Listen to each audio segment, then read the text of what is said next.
Yes! Thank you, ma'am. Thank you.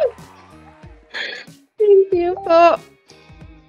Thank you, ma'am. Thank you so much po. Akala ko aabot pa ako ng January o February, eh. Ano po, ma'am. Thank you so much. Thank you. Bilis talaga.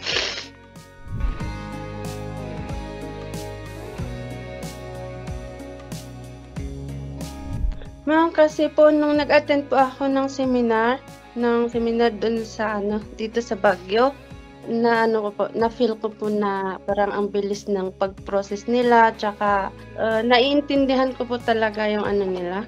May isa po akong napagtanungan na ano, na ibang ano ng New Zealand dun sa may Portabaga. Pumunta rin po ako doon, pero mas pinili ko pa rin yung stage kasi parang ang bilis ng pag-process nila po, eh. Tsaka parang legit na legit po siya. Marami po kasing scam ngayon, eh.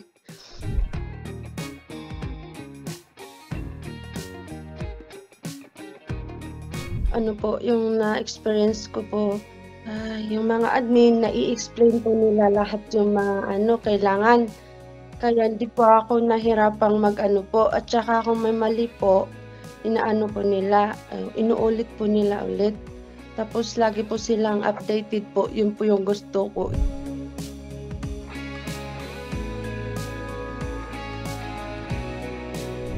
Uy, wala ma'am, wala.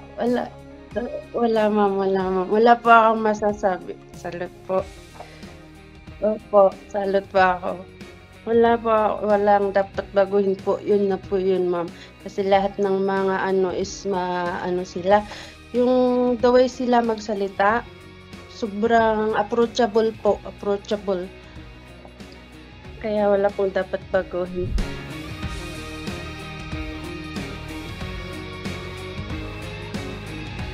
Hello sa mga gustong mag-ano po, mag-apply ng New Zealand for partnership visa, for student visa. I-recommend ko po yung SDH po kasi lahat ng mga staff doon is mababait sila, mababait at saka approachable po. Kung may gusto kayong tanungin is masasagot po nila ng maano, tapos mabilis po silang mag-process.